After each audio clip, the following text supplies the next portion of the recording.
Hi ಎಲ್ಲರಿಗೂ ನಮಸ್ಕಾರ. ಇವತ್ತು ನಾನು ಬೆಂಡೆಕಾಯಿ ಪಲ್ಯ ಮಾಡಿ ತೋರಿಸ್ತಾ ಇದ್ದೀನಿ.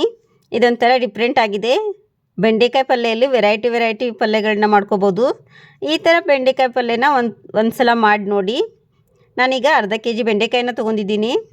ಇದ್ರ ಕರೆಕ್ಟ್ ಅಳತೆನೂ ಹೇಳ್ತೀನಿ ನಾನು. ಈಗ ಈ ಬೆಂಡೆಕಾಯಿನ 1 ಇಂಚ್ ಅಥವಾ 2 ಇಂಚ್ ದೊಡ್ಡದಾಗಿ ನಾವು ಕಟ್ ಮಾಡ್ಕೊಳ್ಬೇಕು. ದೊಡ್ಡದಿದ್ದರೆ 4 ಭಾಗಗಳಾಗಿ ಕಟ್ ಮಾಡ್ಕೊಳ್ಳಿ. ಈ ಥರ ಕಟ್ ಮಾಡ್ಕೋದ್ರಿಂದ ಇದು ಲೋಳೆ ಅಥವಾ ಅಂಟಂಟು ಆಗೋದಿಲ್ಲ ನೋಡಿ. ಇದು ಒಂದು ಟಿಪ್ಸೇ. ಚಿಕ್ಕದಾಗಿ ಕಟ್ ಮಾಡ್ಕೊಂಡಾಗ ಅದು ಲೋಳೆ ಥರ ಬರುತ್ತೆ, ಅಂಟಂಟಾಗತ್ತೆ ಪಲ್ಯ. ಕೆಲವೊಬ್ರು ತಿನ್ನಂಗಿಲ್ಲ. ಅವ್ರು ತಿಂದಿದ್ದವ್ರಿಗೆ ಈ ಥರ ಮಾಡಿಕೊಡಿ. ಬೆಂಡೆಕಾಯಿನ ಇಷ್ಟಪಟ್ಟು ತಿಂತಾರೆ ನೋಡಿ. ಒಂದು ಪಾತ್ರೆ ಇಟ್ಕೊಂಡಿದ್ದೀನಿ. ಇದಕ್ಕೆ 1 ಸ್ಪೂನ್ ಎಣ್ಣೆ, ಇದು ಬೆಂಡೆಕಾಯಿ ಹಾಕಿ 1 ಸ್ಪೂನ್ ಎಣ್ಣೆ ಹಾಕಿ ಚೆನ್ನಾಗಿ ಇದನ್ನು 5 ಮಿನಿಟು ಮೀಡಿಯಮ್ ಉರಿಯಲ್ಲಿ ಫ್ರೈ ಮಾಡ್ಕೊಳ್ಳಿ ನೋಡಿ. ಸ್ವಲ್ಪ ಲೋಳೆ ಆಗಲ್ಲ ಇದು ಫ್ರೈ ಆಗೋದ್ರು ನೋಡಿ. ಚೆನ್ನಾಗಿ ಫ್ರೈ ಮಾಡ್ಕೊಳ್ತಾ ಇದ್ದೀನಿ. ಈಗ ಕಲರ್ ಚೇಂಜ್ ಆಗ್ತಾ ಇದೆ. ಈಗ 2.5 ಮಿನಿಟ್ ಆಗಿದೆ. ಈಗ ಇದಕ್ಕೇ ಅದು ಅಲ್ಲಿ ಫ್ರೈ ಆಗಲಿ. ಇದಕ್ಕೆ ಒಂದು ಈರುಳ್ಳಿ ತೊಗೊಂಡು ನಾನು 4 ಭಾಗಗಳಾಗಿ ಮಾಡ್ಕೊಂಡು ಇದ್ರ ಒಂದೊಂದೇ ತಿರುಳನ್ನ ತೊಗೋತಿದ್ದೀನಿ. ಈ ತಿರುಳನ್ನು ನಾನು ಏನು ಮಾಡ್ತೀನಿ ಅಂತ ಹೇಳ್ತೀನಿ. ಆಂಟಿ ಹೆಂಗೆ ತಿರುಳು ಇಟ್ಕೋತೀರಿ ಅದೆಲ್ಲ ಹೇಳಿ ಅಂತ ಕೆಲವೊಬ್ರು ಹೇಳ್ತಾಯಿದ್ರು ಕಾಲ್ ಮಾಡಿ. ಅದಕ್ಕೆ ಹೇಳಿದೆ ನೋಡಿ. ಈಗ ಇನ್ನೊಂದು ಈರುಳ್ಳಿನ ತೊಗೊಂಡು ನಾನು ಒಗ್ಗರಣೆಗೆ ಇದನ್ನು ಚಿಕ್ಕದಾಗಿ ಕಟ್ ಮಾಡ್ಕೊಳ್ತಾ ಇದ್ದೀನಿ.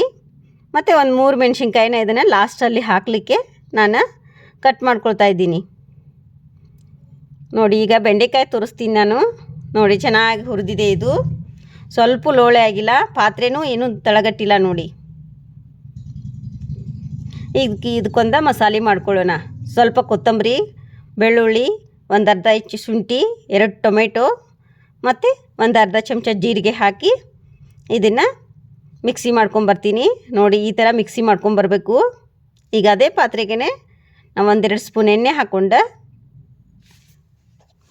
ಎಣ್ಣೆ ಕಾದಾದಮೇಲೆ ಸ್ವಲ್ಪ ಸಾಸಿವೆ ಹಾಕ್ಕೋಬೇಕು. ಸಾಸಿವೆ ಫ್ರೈ ಆದಮೇಲೆ 2 ಎಸಳು ನಾನು ಕರಿಬೇವಿನ ಎಲೆಗಳನ್ನ ಹಾಕ್ಕೊಳ್ತಾ ಇದ್ದೀನಿ.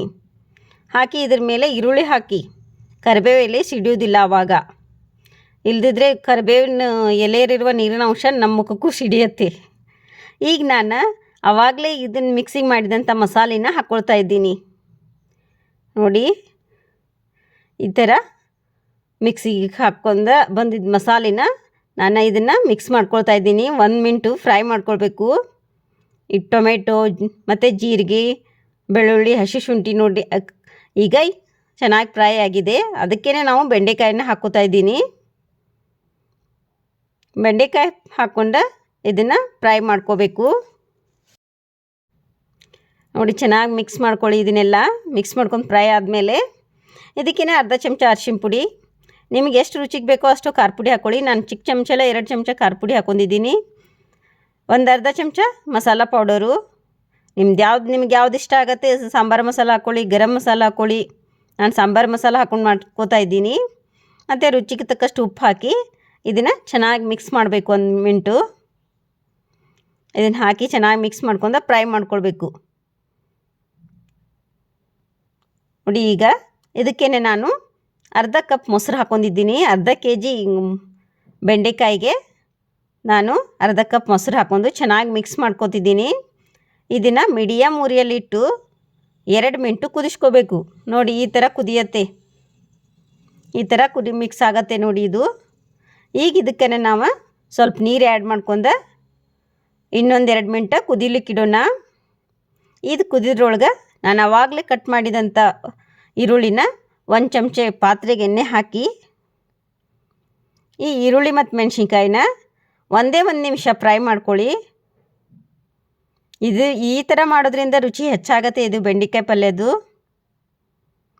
ಈ ಬೆಂಡೆಕಾಯಿ ಪಲ್ಯನ ದೋಸೆ, ಚಪಾತಿ, ಆಮೇಲೆ ರೊಟ್ಟಿಗೆಲ್ಲ ಚೆನ್ನಾಗಿರುತ್ತೆ. ಇದು ರುಚಿಯಾಗಿರುತ್ತೆ.